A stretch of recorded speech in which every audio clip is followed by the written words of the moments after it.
തലേ ദിവസം രാത്രി ഉറങ്ങാൻ കിടക്കുമ്പോൾ തീരുമാനിക്കും നാളെ രാവിലെ വരയ്ക്കാൻ പോകണമെന്ന്.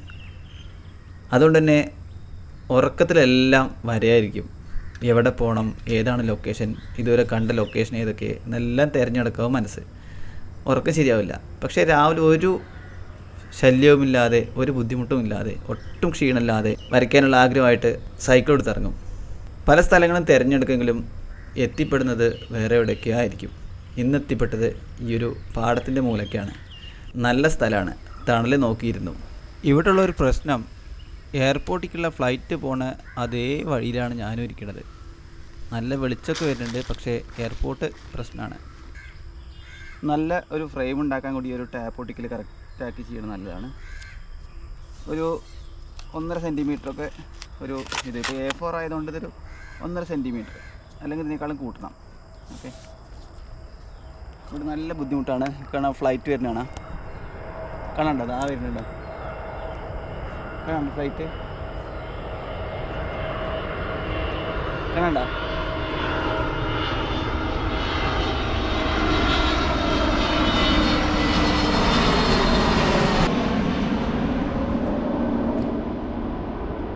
ഇതാണ് അവസ്ഥ. ഇന്നൊന്നും സംസാരിക്കാൻ പറ്റുന്ന തോന്നണില്ല കേട്ടോ. ഫ്ലൈറ്റ് പോകണത് നേരെ താഴെ വന്നിട്ടുണ്ടായിരുന്നു. ഇവിടെ 2 കിലോമീറ്ററിന് ചുറ്റും എവിടെ ഇരുന്നാലും ഇതന്നെ അവസ്ഥ. ആ കാണുന്ന സ്ഥലമാണ് വരയ്ക്കാനുള്ളത്.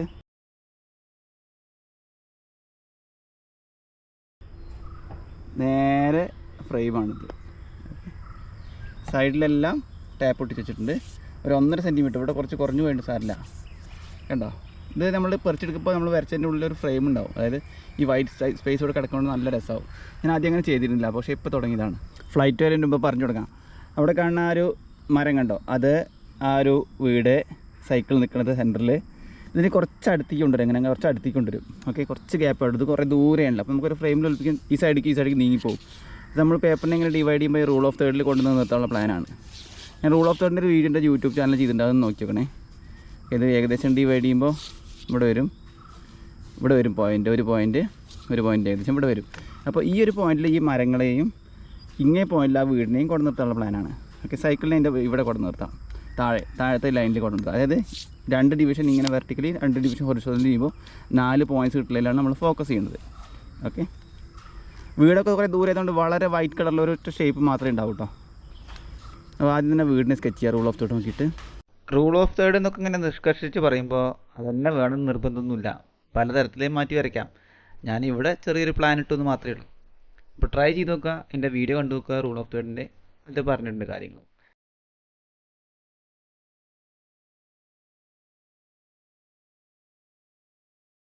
കൃത്യമായിട്ടാണ് നമ്മുടെ മെയിൻ ഭാഗം സ്കെച്ച് ചെയ്യേണ്ടത്. ബാക്കിലെല്ലാം കുറച്ച് ശ്രദ്ധ കുറയ്ക്കണം എന്നുകൂടിയാണ് അതിനർത്ഥം. അല്ലെങ്കിൽ പെയിൻറ്റ് ചെയ്യുമ്പോൾ നമ്മൾ അതേപോലെ ഡീറ്റെയിൽ ആയിട്ട് പെയിൻറ്റ് ചെയ്യും. അതായത് ബാക്ക്ഗ്രൗണ്ട് കൂടി നമ്മൾ ശ്രദ്ധിച്ച് പെയിൻറ്റ് ചെയ്താൽ നമ്മുടെ മെയിൻ ഫോക്കൽ പോയിന്റ് ശ്രദ്ധ കുറഞ്ഞു പോകും. അതുകൊണ്ടാണ് സ്കെച്ചിങ്ങിലും നമുക്ക് കുറച്ച് ശ്രദ്ധ കുറയ്ക്കാൻ ബാക്ക്ഗ്രൗണ്ടിലെന്ന് പറഞ്ഞത്. അപ്പോൾ ഇവിടെ ഷാഡോ വരുന്ന ഭാഗം, ഇവിടെ ഈ വീടിൻ്റെ റിഫ്ലക്ഷൻ നമുക്കിവിടെ കൊണ്ടുവരാം. ഈ തെങ്ങിൻ്റെ റിഫ്ലക്ഷനൊക്കെ കുറച്ച് വെള്ളം നിൽക്കുന്ന സ്ഥലമാണ് ശരിക്കും ഇത്, പക്ഷേ ഇപ്പോൾ പറ്റിപ്പോയതാണ്. അപ്പോൾ ഞാനതിനെ ആ രീതിയിൽ തന്നെ ആക്കുകയാണ്. സൈക്കിളിന് ഇവിടെ ഫിറ്റ് ചെയ്യണം. സൈക്കിൾ ഇല്ലെങ്കിലും വേണ്ട, സൈക്കിൾ ഒരു മെയിൻ പോയിൻ്റ് ആയാലും 1, 2, 3 ഫോക്കൽ പോയിൻ്റ് ആവും. സൈക്കിളിൽ നമുക്ക് ഒഴിവാക്കാം. സൈക്കിളിനെ വേണമെങ്കിൽ ഇവിടെ ചെറുതായിട്ട് വരയ്ക്കാം, അത്രയേ ഉള്ളൂ. ഓക്കെ, സൈക്കിളിനെ വരച്ചാൽ നമ്മുടെ ഫോക്കസ് പോയിൻറ്റ് പലതാവും. അതുകൊണ്ട് തന്നെ അത് വേണ്ടെന്നൊക്കെയോ നല്ലതെന്നൊക്കെ തോന്നണേ. ഓക്കെ, പിന്നെ നമ്മളിവിടേക്ക് ഒരു വഴി ഇങ്ങനെ അവിടെ നിന്ന് ഇങ്ങനെ നടന്നു പോകണം. ഇപ്പോൾ ഇവിടുന്ന് വഴിയൊന്നും കാണാനല്ലോ. അപ്പോൾ നമുക്കിങ്ങനെ വഴി, നമ്മളടുത്തേക്ക് വരുന്ന ഒരു വഴി ഇങ്ങനെ വരയ്ക്കാം. ഓക്കെ, ഇനി ഇവിടെ ചെടികളും ഇതൊക്കെ നമുക്ക് വരയ്ക്കാം. ഇവിടെയുള്ളതൊക്കെ വരച്ചു. ഇനി നമുക്ക് 2 ആൾക്കാരെ ഫിറ്റ് ചെയ്യണം. 2 ആൾക്കാർ ഇവിടെ വേണമെങ്കിൽ കുറച്ച് വാഴ ഫിറ്റ് ചെയ്യാം. നമ്മുടെ അടുത്തുള്ള ഈ ഒരു സംഭവത്തിൽ നമ്മളെപ്പോഴും വാഴ വരയ്ക്കില്ലേ, സിമ്പിളാണെന്ന് പറയില്ലേ. അപ്പോൾ നിങ്ങൾക്കൊക്കെ അത് ഫിറ്റ് ചെയ്യാൻ പറ്റുന്ന സംഭവം ആയതുകൊണ്ട് തന്നെ പെട്ടെന്ന് പറഞ്ഞുതരാൻ പറ്റുന്നതാണ്. അപ്പോൾ ഇവിടെ നമ്മൾ 2 ആൾക്കാരെ വരയ്ക്കുകയാണ്. ഓക്കെ, ജസ്റ്റ് 2 ആൾക്കാർ ആണെങ്കിൽ നമുക്ക് ബോട്ടൊക്കെ വരയ്ക്കട്ടെ. ഇവിടെ സൈക്കിളിന് പകരം ഒരു ബോട്ടാക്കാം. ഓക്കെ, ഇങ്ങനെ സംഭവം ഒന്നും അവിടെ ഇല്ലല്ലോ. അപ്പോൾ നമുക്കത് ഫിറ്റ് ചെയ്യാൻ പറ്റും. ഉണ്ടോ, ഒരാളിവിടെ നിൽക്കുന്നുണ്ട്, അടുത്ത ആളുണ്ട്, ഇവിടെ ഒരാൾ ജോലി ചെയ്യണമെങ്കിൽ വേണമെങ്കിൽ അങ്ങനെ ആക്കാം. കുഞ്ഞിന്നിട്ടെന്താ ചെയ്യുന്നുണ്ട്, ജസ്റ്റ് അടയാളങ്ങളേ ഉള്ളൂ. കഴിഞ്ഞു, സംഭവം കഴിഞ്ഞു. ഇത്രേ വരയ്ക്കുന്നുള്ളൂ. കഴിഞ്ഞ ദിവസം പെയിൻറ്റ് ചെയ്തൊക്കെ ഉണങ്ങി കിടക്കുകയാണ്. കളറൊക്കെ ഒന്ന് നനച്ചു കൊടുക്കാം. സ്പ്രേ ബോട്ടിലാണ് ശരിക്കും വേണ്ടത്. ഇവിടെ കണ്ടോ ഓറഞ്ചൊക്കെ പോയിട്ട് ബ്ലൂവിൽ മിക്സ് ആയിട്ടൊക്കെ ഉണ്ട്. സാരല്ല, അതിനൊന്നും പേടിക്കണ്ട. ഓക്കെ, നമുക്കൊരു ജസ്റ്റ് കളർ കിട്ടിയാൽ തന്നെ അടിപൊളിയല്ലേ. കുറേ കളറുകൾ നനഞ്ഞു പോയിട്ടുണ്ട്, അല്ല ഉണങ്ങിപ്പോയിട്ടുണ്ട്. നമ്മൾ പെയിൻറ്റ് ചെയ്തിട്ട് അങ്ങനെ തന്നെ തുടയ്ക്കാതെ ഇതെടുത്ത് കൊണ്ടുപോയിട്ടാണ് ഈ ഒലിച്ചു പോണത്. പക്ഷേ ഇത് വാട്ടർ പ്രൂഫ് ആയതുകൊണ്ട് തന്നെ സൈഡിൽ വാട്ടർ പ്രൂഫ് റബ്ബർ ഉണ്ടായതുകൊണ്ട് തന്നെ ബാഗിലൊന്നും ആവില്ല. ഇതൊക്കെ ഉണ്ട്, നല്ല ഡൾ കളറാണ്. അവിടെ ഇരിക്കട്ടെ, ഒന്നും കളയണ്ട. ആദ്യം ഒരു ഗ്രേ ബ്ലൂ സ്കൈ ആണ് വരയ്ക്കുന്നത്, അൾട്രാമറൈൻ ആണ് എടുക്കുന്നത്. ഇടയ്ക്കിടയ്ക്ക് ഞാൻ കട്ടാക്കട്ടെ, അതിൻ്റെ സൗണ്ട് ഭയങ്കരമാവും വണ്ടിയുടെ.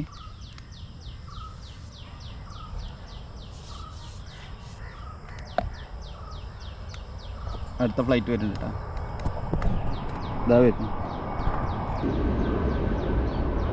ഒന്ന് ഫ്ലൈറ്റ് കണ്ട് മടുക്കും.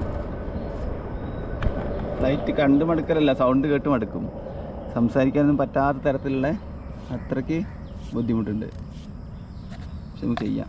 കുറച്ച് താഴേക്ക് എത്തുമ്പോഴേക്ക് കുറച്ച് വാം കളറിന് വേണ്ടിയിട്ട് നേപ്പിൾസ് എല്ലാം കുറച്ച് മിക്സ് ചെയ്യാണ്. സൺസെറ്റാണ് ഇവിടെ വെച്ച് വരയ്ക്കണമെങ്കിൽ നല്ല രസമാവും കേട്ടോ. ഇവിടെ നമ്മൾ ശ്രദ്ധിക്കേണ്ടത് ആ വൈറ്റ് വീടാണ്. മരങ്ങളുടെ മുകളിൽ കൂടെയൊക്കെ വരച്ചാലും പ്രശ്നമില്ല, വൈറ്റ് വീടിൻ്റെ അകത്ത് എത്തുമ്പോൾ ശ്രദ്ധിക്കണം.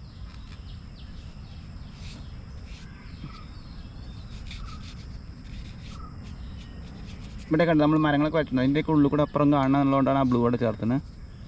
ദൂരമുള്ള ഭാഗം ഇപ്പം തന്നെ ചേർക്കാം, ഇച്ചിരി ബ്ലൂയിഷ് ആക്കാം. നേപ്പിൾസ് എല്ലോയും ഒക്കെ ചേർത്തുന്നതാണല്ലേ. ഇവിടെ മാത്രം കുറച്ച് വാം കളർ ചേർത്തിട്ടുള്ളൂ. ഇവിടെ ദൂരമുള്ള മരമാണ് വരയ്ക്കുന്നത്. മരങ്ങൾ അവിടെ ദൂരെ കാണുന്നത്.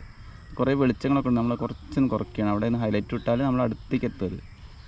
അവിടെ നമ്മൾ കുറച്ച് യെല്ലോ കളറൊക്കെ ഉണ്ട്. ഈ വെള്ളം നിൽക്കുന്ന അതുവരെയുള്ള ഭാഗം പെയിൻറ്റ് ചെയ്യാണ്. ഇവിടെയൊക്കെ അടുത്ത ലെയർ നമുക്ക് പെയിൻറ്റ് ചെയ്യാൻ കിട്ടും. അവിടെ ഇനി ഞാൻ കാണിക്കാം. ഇപ്പം ഞാൻ ഒറ്റ കളറല്ലേ പെയിൻറ്റ് ചെയ്തത്. ഇനി അടുത്തേക്ക് എത്തുമ്പോൾ കുറച്ച് ഹൂക്കേഴ്സ് ഗ്രീൻ എടുക്കുകയാണ്, കുറച്ച് ബ്ലൂ മിക്സ് ചെയ്ത കളർ എടുക്കുകയാണ്. കുറച്ച് കട്ട് ചെയ്ത് വേണം ചെയ്യാൻ. ഉണ്ടോ, ഇവിടെ എത്ര ബ്ലൂ ആയിരുന്നു, ഇവിടേക്ക് എത്തുമ്പോഴേക്ക് കുറച്ച് ഗ്രീനാക്കി. പെട്ടെന്ന് തീർക്കാൻ പറ്റുമെന്നാണ് തോന്നുന്നത്. എന്നുവെച്ചാൽ അധികം ഡീറ്റെയിലിംഗ് ഒന്നും ഇല്ലാതെ ചെയ്യാൻ പറ്റിയ അടിപൊളിയാണ്. ബ്രഷ് കണ്ടോ, നമ്മളെ ചൈനീസ് ബ്രഷാണ്. ഇതിപ്പോൾ മറ്റേ നമ്മളുടെ കഴിഞ്ഞ ദിവസം എടുത്ത ബ്രഷാണെങ്കിൽ അടിപൊളിയാവും. ഇവിടെ നമുക്ക് കുറച്ച് വാഴകൾ ഫിറ്റ് ചെയ്യുന്നുണ്ട്. അപ്പോൾ ആ വാഴകൾ ഹൈലൈറ്റായിട്ട് ഫിറ്റ് ചെയ്യാണ് ഇപ്പോൾ. പിന്നെ നമുക്ക് കുറച്ച് സ്ട്രോക്കുകൾ നമ്മൾ ആംഗുലർ ബ്രഷോട് ചെയ്യാം. കഴിഞ്ഞ ഒറ്റ ബ്രഷ് കൊണ്ടല്ലേ ചെയ്ത്. ഈ ബ്രഷ് ഞാൻ വാങ്ങി എൻ്റെ കഥ പറഞ്ഞിട്ടുണ്ടോയെന്ന് അറിയില്ല, പറയാം. ഇവിടെ നമുക്ക് കുറച്ച് വാഴകളൊക്കെ ഉണ്ട്. അപ്പോൾ ദൂരെ കാണുന്ന ഭാഗത്ത് കുറച്ച് നേപ്പിൾസ് എല്ലോയും ഗ്രീനും മിക്സ് ചെയ്തൊരു കളറ്. അവിടെ വെളിച്ചം തട്ടുണ്ട്, അപ്പോൾ നമുക്ക് വെളിച്ചം ഫീൽ ചെയ്യിക്കാൻ വേണ്ടിയിട്ട് കുറച്ച് നേപ്പിൾസ് എല്ലോ ആ നനവിൽ തന്നെ ചെയ്യണം. കേട്ടോ കേട്ടോ. ഇനി അത് തെങ്ങുണ്ട്, തെങ്ങ് ഇവിടെ തെങ്ങ് വെറുതെ ഒരു കുത്തി വരച്ചിട്ടേ ഉള്ളൂ. അപ്പോൾ അതിൽ കുറച്ച് ഗ്രീനും ചേർക്കും. ഇവിടെ ഉണങ്ങിയിട്ടില്ല കേട്ടോ. ഞാൻ തിരഞ്ഞെടുത്ത സ്ഥലം കുറച്ച് ഇരിക്കാൻ പറ്റിയ സ്ഥലമാണ്, അല്ലെങ്കിൽ വെയിൽ പെട്ടെന്ന് വരും. ഇപ്പോൾ ഭയങ്കര ചൂടല്ലേ. നമുക്ക് ഇവിടെ വേണമെങ്കിൽ ഒരു തെങ്ങിന് വരയ്ക്കാം. കുറച്ച് ഡാർക്ക് ആക്കിയിട്ട് ജസ്റ്റ് ഷേപ്പ് ചെയ്യണമല്ലോ കേട്ടോ. ഓക്കെ, അതിൻ്റെ ഭാഗമായിട്ട് കുറച്ച് ഗ്രീനൊക്കെ ചേർത്ത്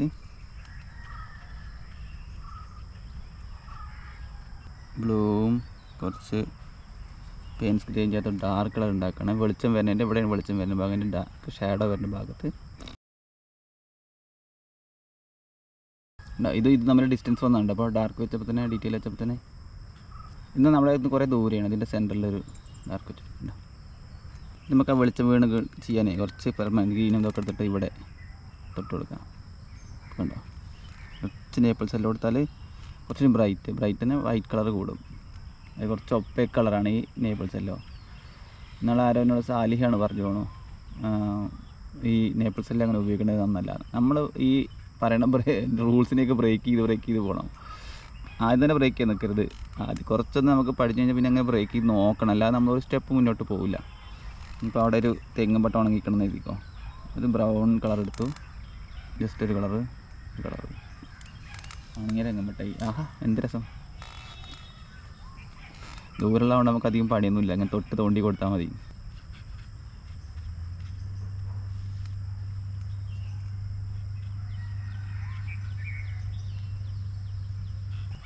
വാഴ തന്നെയാണ് ഈ വരച്ചിട്ടതെന്നൊന്നും മനസ്സിലാവണില്ല.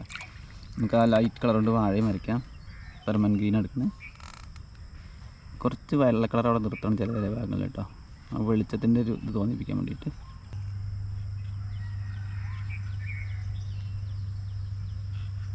വാഴ ഉണ്ടിട്ടോ അവിടെ കാണാൻ പറ്റുന്നുണ്ടോ അറിയില്ല. കണ്ടുണ്ടോ? കണ്ടു വാഴ ഉണ്ടോ? ആ വാഴയാണ് നമ്മൾ ഈ കൊണ്ടുവന്ന് ഫിറ്റ് ചെയ്തിട്ടുള്ളത്. വാഴയെന്നൊന്നും പറയില്ല, എഴുതിക്കേണ്ട ഒരു വാഴയാണ്. വീടിൻ്റെ ഭാഗത്ത് ഒരു സൈഡിൽ ഷാഡോ ആണ്. അപ്പോൾ ഞാൻ കുറച്ച് ഒരു വാം കളറും ഗ്രേയും മിക്സ് ചെയ്തൊരു കളർ എടുക്കുകയാണ്. ലൈറ്റാക്കിയൊരു ഷാഡോ ഇട്ടു. ഈ സൈഡ് മൊത്തം ഇവിടെയാണ് നമുക്ക് വെളിച്ചം വരുന്ന ഭാഗം. ഇവിടെ മരത്തിൻ്റെ നിഴലൊക്കെ വരുന്ന ഭാഗമാണ്. ജസ്റ്റ് ഒന്ന് കാണിക്കാനേ ഉള്ളൂ, അതിന് വലിപ്പമേ ഉള്ളൂ അത്. ഇവിടെയൊക്കെ ഷാഡോ, ഇവിടെയൊക്കെ നമുക്ക് ഫില്ല് ചെയ്യാനുള്ള ഭാഗമാണ്. ഒരു വാം ഗ്രേ ആണ് ഇടുന്നത്. നേപ്പിൾസ് യെല്ലോ ഇൻഡിഗോ മിക്സ് ചെയ്തിട്ടാണ്. ഓക്കെ, ഇവിടെയൊക്കെ കുറച്ച് ഒഴിവാക്കി വിടാണ്ട്.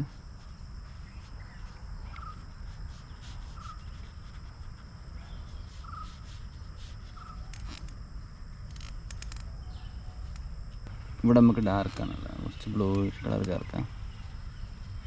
വീടിൻ്റെ മുകളിലേക്ക് ഓവർലാപ്പായി നിൽക്കണേ കുറച്ച് ഡാർക്ക് മരങ്ങളൊക്കെയാണ്.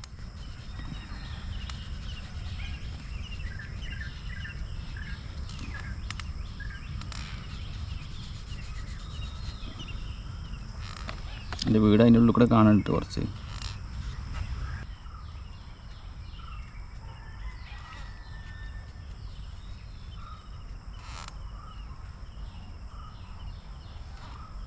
വെളിച്ചം കണ്ട ഈ വീടിൻ്റെ അത്രയേ ഉള്ളൂ നമുക്ക് കാണാൻ. ഇതൊരു കഴിഞ്ഞിട്ട് നമുക്ക് കുറച്ച് നേരം നിർത്തണം ഡ്രൈ ചെയ്യാൻ വേണ്ടിയിട്ട്. ഇവിടെ ഈ കൊമ്പുകളെ വരയ്ക്കുകയാണ്. ഇതൊക്കെ മരത്തിൻ്റെ കൊമ്പാണ്. പക്ഷേ അതിൻ്റെ അപ്പുറത്ത് കൂടെ നമുക്ക് ഇതാ വീടിൻ്റെ അടുത്തത്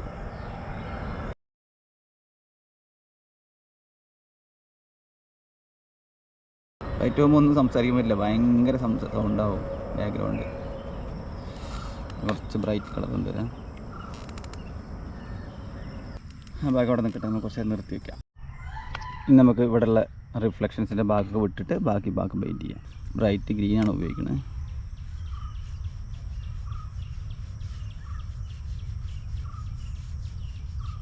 ദൂരെയുള്ള പാടത്ത് ഇങ്ങനെ നിറയെ പുല്ല് നിൽക്കുന്നുണ്ട്.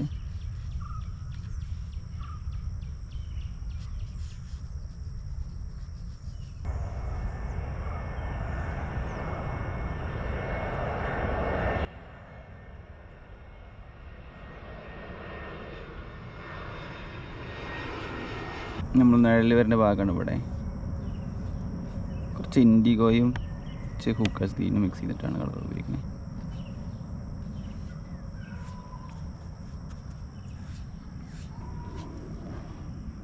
അടുത്ത ലെയർ ഇവിടെ ഡാർക്ക് ലെയർ ചെയ്യുമ്പോൾ മാറ്റി വരയ്ക്കണം. അവിടെ നെഗറ്റീവ് പെയിൻറ്റിങ് ചെയ്യും. നമുക്കിവിടെ ഒരു വഴി ഉണ്ടെന്ന് പറഞ്ഞില്ല, അപ്പം കുറച്ചൊരു ബ്രൗൺ റെഡ് കളറൊക്കെ എടുത്തിട്ട്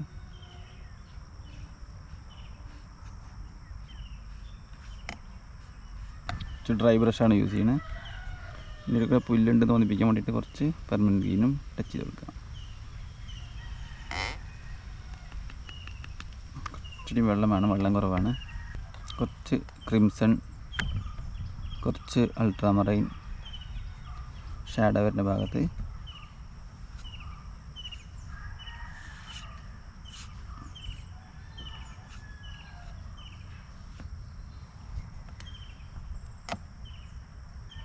കുറച്ച് കട്ടിയിൽ വെക്കണം അവിടെ, അല്ലെങ്കിൽ വെറ്റ് ചെയ്യുമ്പോൾ ബ്ലെൻഡായി പോകും.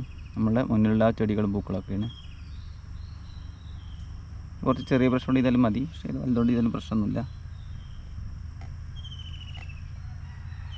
ഓരോ പൂക്കളെ അക്കറിലേക്ക് വരയ്ക്കണം പോലെ വരയ്ക്കാനൊന്നും പറ്റില്ല. അത് കുറച്ച് കട്ടിയിലാണ് ഇവിടെ കണ്ടത്, കുറച്ച് കട്ടിയിലായി പോയിട്ടുണ്ട്. കട്ടിയിലായാലും അവിടെ നിൽക്കും, അത് കുറച്ച് എല്ലാം എടുത്ത് തോന്നുന്നു. ഒന്നും സാധാരണക്കാർ തുടക്കക്കാരത് വയ്ക്കില്ല. ഓക്കെ, അതിനെ അവർ ധൈര്യപ്പെടില്ല കട്ടിയിൽ വയ്ക്കാൻ. ഇവിടെ അങ്ങനെയൊന്നുമില്ല, എല്ലാ തരത്തിലുള്ള പരീക്ഷണങ്ങളും ചെയ്യാം.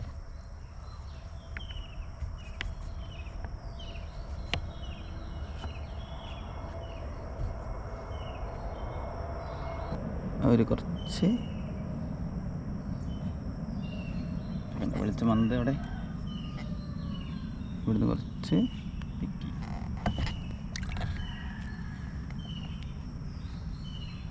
നമുക്ക് അവിടെ റിഫ്ലക്ഷൻ വരയ്ക്കണം. ഈ വീടിൻ്റെ റിഫ്ലക്ഷൻ ഒരു ബ്ലൂ കൊണ്ട് വരയ്ക്കാം. ബ്ലൂ വയലറ്റ് പോലത്തെ ഒരു കളർ കൊണ്ട് വരയ്ക്കാം. നമുക്ക് ഇതിൻ്റെ നേരെ താഴെ ഇവിടെ ഒരാളെ വരയ്ക്കാണ്ട് നമുക്ക് അത് വിട്ടുപോയാലും പ്രശ്നമൊന്നുമില്ല. ചെറിയൊരു ഹൈലൈറ്റ് അവിടെ വിടണം.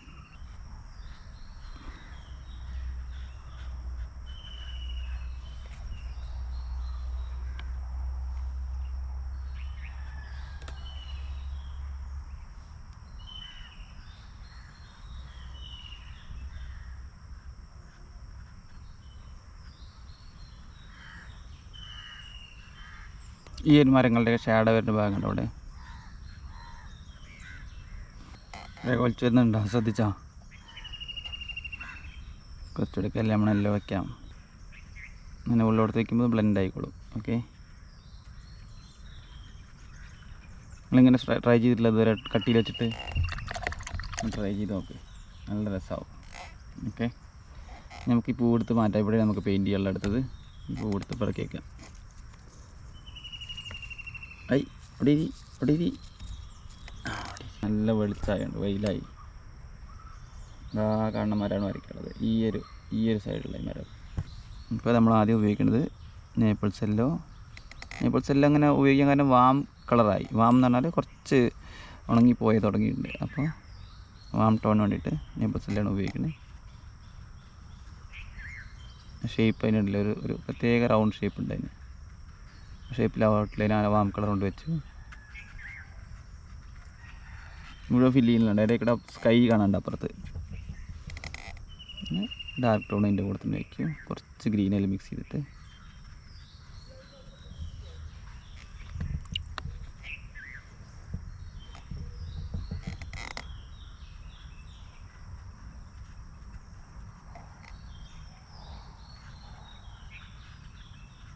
നമുക്ക് വാഴ വരയ്ക്കേണ്ട അടുത്തൊരു ലെയറും കൂടി ഇവിടെ ചെയ്യാൻ. 2 ലെയറായിട്ടാണ് ഉള്ളത്.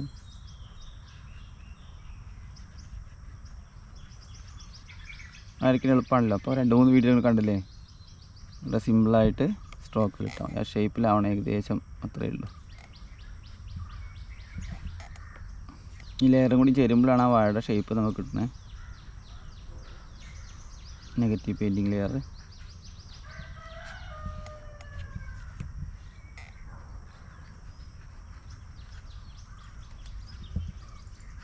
ഫസ്റ്റ് നമ്മളിവിടെ വാഷ് ചെയ്ത് വെച്ചാൽ സംഭവം കൊണ്ട് അത് ഇനി വാഴയായിട്ട് വരുന്ന നോക്കാം.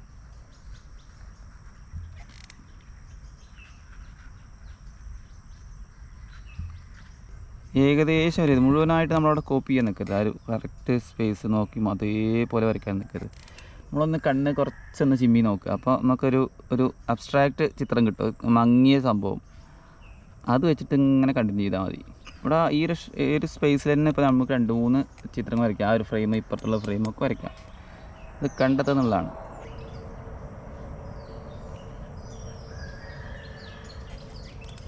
കട്ടിയിൽ കളർ ഇട്ടിട്ടോ നോക്കി വാഴകളൊക്കെ.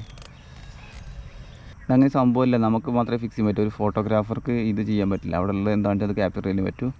ഒരു ആർട്ടിസ്റ്റിനാണിത് പലതും ചെയ്യാം. ഞാൻ വേറൊരു പെയിൻറ്റിങ് ചെയ്യാൻ സാധാരണ ഒരു സ്ഥലത്ത് പോയിട്ട് അവിടെ നമുക്കൊരു ചെറിയൊരു വീടിനെ ഫിറ്റ് ചെയ്തിട്ട് എങ്ങനെ വരയ്ക്കുക എന്നുള്ളത് ഭയങ്കര പ്രധാനപ്പെട്ടൊരു കാര്യമാണ്. എന്നുവെച്ചാൽ ആ കറക്റ്റ് സ്പേസിന് വേണ്ടി നമ്മൾ കമ്പോസ് ചെയ്യുക എന്നുള്ളത് ഭയങ്കര ബുദ്ധിമുട്ടുള്ള കാര്യമാണ്. സിനിമ സെറ്റുകളൊക്കെ പലപ്പോഴും ചെയ്യുമ്പോൾ അങ്ങനെയൊക്കെ ചെയ്തിട്ടുണ്ട്. പിന്നെ ബ്രൗൺ എടുത്തിട്ട്, ഓറഞ്ച് ബ്രൗണൊക്കെ എടുത്തിട്ട് ഒരാൾക്കൊരു കൈ ബ്രഷിന് തലപ്പം തൊടാനുള്ള സൈസേ കേട്ടോ, തൊട്ടെടുക്കാനുള്ള സൈസേ ഉള്ളൂ. ഓക്കെ, അത്രയേ ഉള്ളൂ. ഇവിടെ ഒരാളുണ്ടാകുന്നില്ലേ, ഈ ആളുടെ റിഫ്ലക്ഷൻ ഇവിടെ വരണം. ബ്ലൂ ആളുടെ റിഫ്ലക്ഷൻ വരണം, ഈ ആളുടെ റിഫ്ലക്ഷൻ. നമ്മുടെ സൈക്കിളോട് ഫിറ്റ് ചെയ്യണമെങ്കിൽ കുറച്ച് ഓവറായി പോയേനെ. ദൂരമുള്ള സൈക്കിൾ വരയ്ക്കാൻ മടിയാണ് കേട്ടോ, ഭയങ്കര കട്ട മടിയാണ്. അന്ന് ചെറുതാക്കി വരയ്ക്കേണ്ടത്, അത് ബുദ്ധിമുട്ടാണ്. ഇതിപ്പോൾ 2 പുള്ളിയിട്ട് 2 ആൾക്കാരായി.